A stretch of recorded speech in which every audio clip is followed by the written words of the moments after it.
There's no intellectual honesty. There's no consistency. It's about bludgeoning Trump now. Everything is about... Well, I'm just listening to the news, but that's not really what I want to talk about today. I want to revisit an old topic, and that's silver bullion versus generic rounds.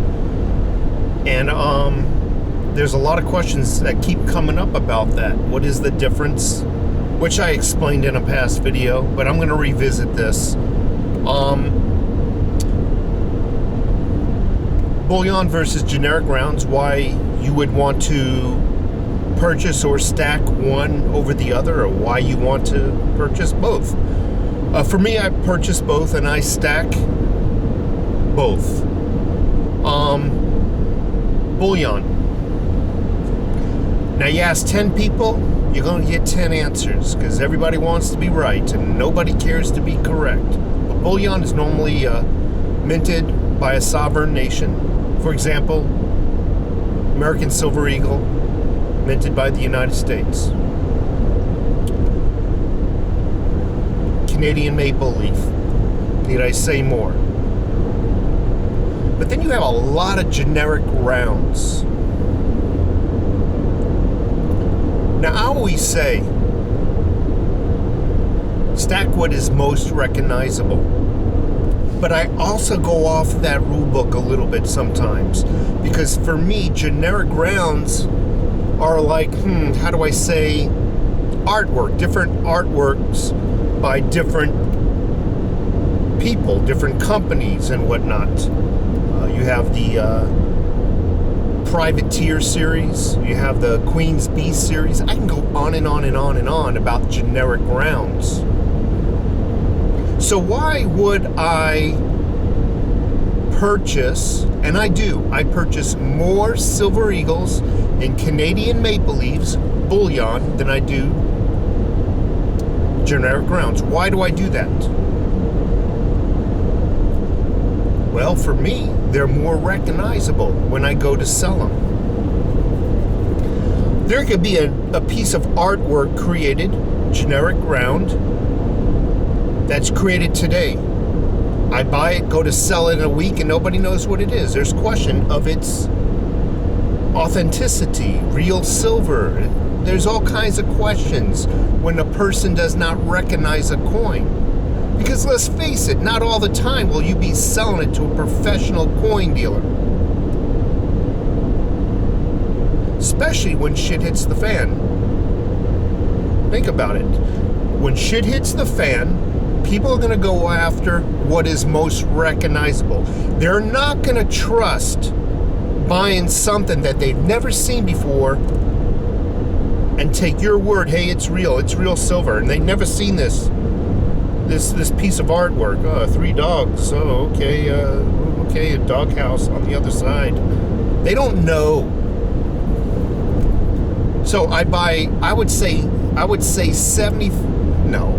like 85% of my holdings are bullion that are, coins minted from a sovereign nation. Canadian Maple Leafs, but most of my stuff is the American Silver Eagle. I buy it for its recognition. There is another reason why I buy bullion, but I'm gonna wait till the end of this video because people still are not getting it, and I've already explained it.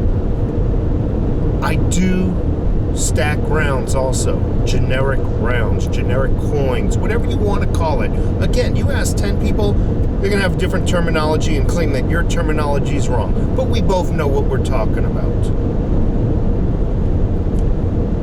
There's some generic rounds that are so beautiful, you gotta collect them. You gotta have fun also stacking silver. It shouldn't be a boring thing, should it? I've already mentioned the Privateer series. Look it up. It's a bunch of pirates and treasure chests, but it's not the Privateer. It's not the pirate tier. It's called the private tier. So look up that series. You got the Queen's Beast. Look them all up. You got a lot of different generic rounds out there that are also very recognizable. But for me, I can only speak for me. When I buy a generic round or I buy a tube of generic rounds, it's because I like the artwork. I like the uniqueness of it. I like the fact that maybe the coin is actually a 2 or a 4 or 5 ounce coin.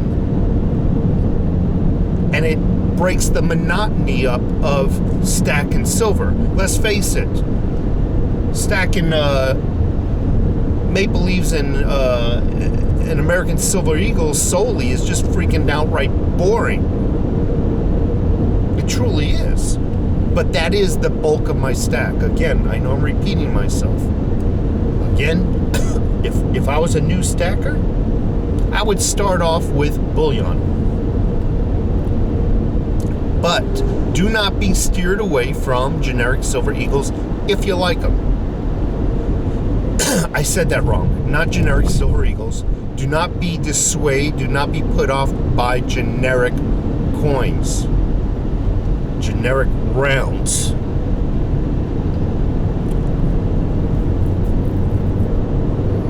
Buy them if you like them.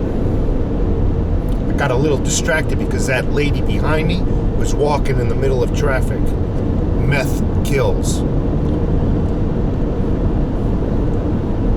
There's another reason why I prefer the bulk of my stack to be Bullion. Again, one, it's the most recognizable coins out there. But two, there is a stiffer penalty for counterfeiting, forging, creating a fake coin that is minted from a sovereign nation. Example, SD Bullion or Atmex. I recreate, I forge, I counterfeit, whatever you want to call it. I create a fake slug that mimics one of their coins. What is the penalty for that? Lawsuit and a fine, possibly jail time.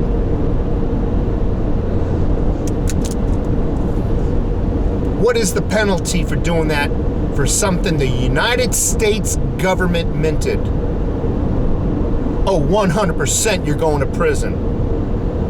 And then you still might have a fine after you get out of prison. So, to wrap things all up, when you go to buy something, comes down to what are the chances of that coin or that coin being a fake. Like I always said, I never buy off of eBay. But I can guarantee you, most of the coins on eBay that are fake, and I'm not saying they're all fake, but most of the coins that are fakes happen to be copies of generic rounds. Anyway, folks, give me a thumbs up. Click the bell icon also. That'll notify you when I put out a video. I really appreciate you stopping by and watching. And you have a great day. I'm going home. I'm pooped. 9 hours worth of work is too much for me anymore. Take care. 2000s. Nobody knows this program better than Optima Tax Relief.